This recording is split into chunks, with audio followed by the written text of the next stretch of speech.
Assalamualaikum warahmatullahi wabarakatuh. Halo semuanya, perkenalkan nama saya Salsa Sabila dengan NIM 2205-124302. Baik, pada pertemuan yang ke-10 ini, di video yang ke-10 ini kita akan mempelajari dan membahas tentang teori psikologi sastra.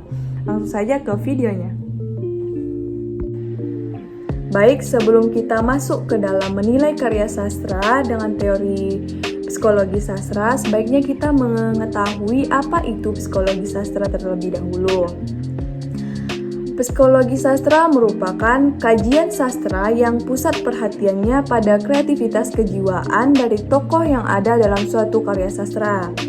Pengarang yang menciptakan karya sastra, bahkan pembaca karya sastra dalam pendekatan kajian psikologi sastra, terdapat teori yang dikemukakan 3 subbab ini. Kita kenal dengan sebutan menurut Sigma manusia memiliki 3 struktur fisik, yaitu yang pertama yaitu ID. ID ini adalah mengenal kebutuhan alamiah manusia, merupakan hal yang mendasari personalitas seorang, contohnya makan, minum, tidur, dan tempat tinggal. Yang kedua, ego, yakni cara manusia menghadapi realita, berusaha memenuhi keinginan dengan cara yang dapat diterima secara sosial. Yang ketiga, yaitu super ego moral yang diterima secara sosial, artinya kepribadian seseorang itu terbentuk dari pengasuhan lingkungan orang tua dan norma serta nilai-nilai di dalam masyarakat, penilaian benar atau salah terhadap suatu perspektif.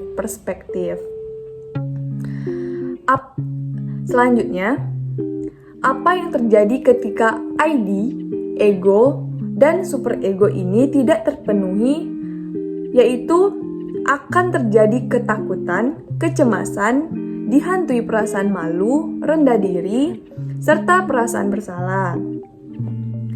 Baik, selanjutnya kita akan mengulas 5 peristiwa berdasarkan karakter tokoh utama, sebab akibat atau alasan tokoh utama melakukan hal tersebut, dan dampaknya. Yuk ikuti video ini agar pembahasan lebih lanjut. Awan, kamu loh yang bilang kalau kita selisih paham harus saling ingetin buat kompromi, bukan lari.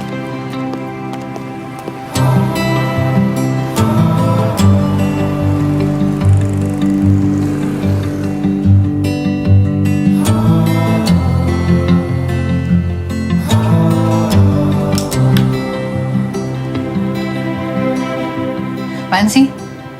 Masih proyek residensi Bu Sonya? Iya, ujuk-ujuk minta elevator. Ribet kan? Harus bongkar layout.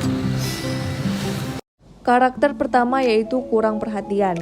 Berdasarkan kategori kepribadian Heymans, memiliki karakter atau sifat kurang perhatian yang kuat emosionalitasnya. Aurora. Ya, kata coach, catatan waktu aku hari ini paling bagus loh dibandingkan yang lain. Aku 130 detik, Awan 142 detik. Ayah, sebaiknya kamu bantu Awan latihan, Ra. Lebih bagus gak? Kalau kalian berdua ikutan kompetensi, jangan sampai loh adiknya ketinggalan. Dari potongan percakapan di atas, terlihat jelas percakapan Aurora dan ayahnya yang sangat kurang perhatian terhadap Aurora, padahal di posisi itu, Aurora yang membutuhkan support dari keluarganya. Karakter yang kedua yaitu berontak. Karakter atau sifat yang berontak termasuk dalam yang tinggi emosionalitasnya menurut teori Heymans. Angkasa. Wan, Awan. Ini bukan seluruhnya salah kamu. Ini semuanya salah ayah. Dia harus tanggung jawab semuanya atas yang udah ayah lakuin selama ini. Cuma nyuruh semua keluarga ini untuk nyembuhin luka. Pura-pura gak ada apa-apa. Ayah. Mas, kamu bicara apa, Mas? Angkasa. Kenapa ya? Suruh aku diam. 21 tahun ya aku diam, dan selama itu juga aku disuapin sama kebohongan. Jadi orang bego yang pernah dikasih penjelasan apa yang terjadi sebenarnya terjadi. Dari potongan percakapan di atas terlihat jelas Angkasa sudah tidak tahan atau sabar, lalu Angkasa memberontak dan meluapkan apa yang ia rasakan tanpa adik-adik mereka mengetahuinya. Karakter yang ketiga yaitu keras kepala. Dalam teori kepribadian Heymans menjelaskan tentang karakter atau sifat keras kepala, termasuk emosionalitas yang tinggi. Pada menit 32:23 detik, Awan ingin melihat konser band kesukaan dan memaksakan diri untuk ikut padahal masih dalam keadaan sakit. Awan, Mas, nanti di sana itu ada siapa aja? Angkasa, ada Glenn Fredly, Kunto Aji, The Kikis, ada Ara. Awan, ada Ara? Aku ikut dong, Mas. Angkasa, gak ah. Awan, ikut. Angkasa, nanti dimarahi ayah. Sudah, kamu istirahat saja di rumah. Tangan masih digip gitu. Nonton series aja, Gih. Awan, Mas, aku udah 5 hari nonton series melulu. Ini sudah hampir gila, bentar lagi mati, bosan. Angkasa, ngomong sama ayah, Gih. Awan, ya mendingan loncat dari jembatan sekalian daripada ngomong ke ayah. Udah tahu nggak akan diizinin? Ikut, ayo, please ikut. Angkasa, ya sudah. Gih, siap-siap 5 menit ya. Awan, oke, yes. Sifat Awan yang keras kepala pada percakapan di atas terlihat sekali memaksakan keluar rumah untuk ikut Angkasa karena ingin melihat konser kesukaannya yaitu band Ara. Selanjutnya, karakter kecewa, yang merupakan sedikit atau banyaknya pengaruh dari proses pengiring ini yang bersifat premier ini merupakan kesan tersebut tidak lagi dari alam kesadaran manusia. Sifat kecewa masih yang lemah proses pengiringnya.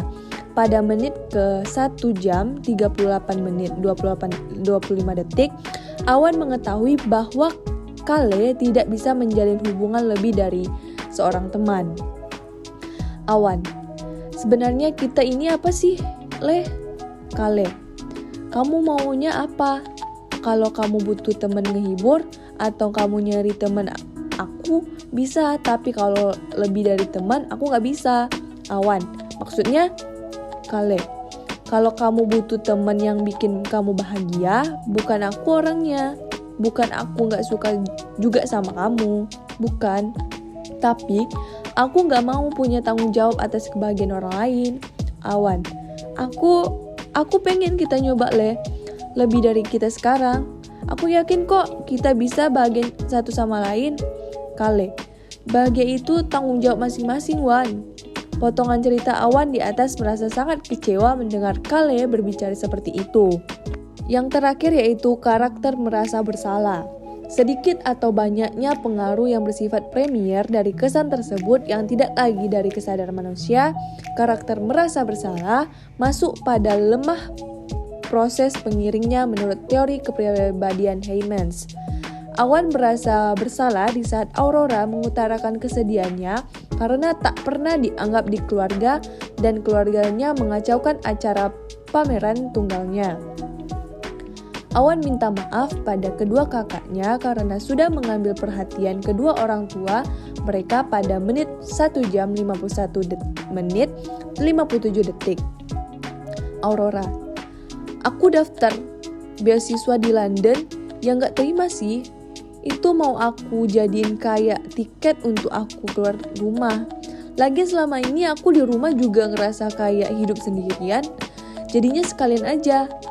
Angkasa, caranya ayah untuk memperhatiin Awan itu terkadang buat kita ngerasa kayak dikucilin. Padahal yang diperhatiin itu kerjanya kabur melulu sambil tersenyum. Awan, maaf ya, udah nyuri semua perhatiannya ayah.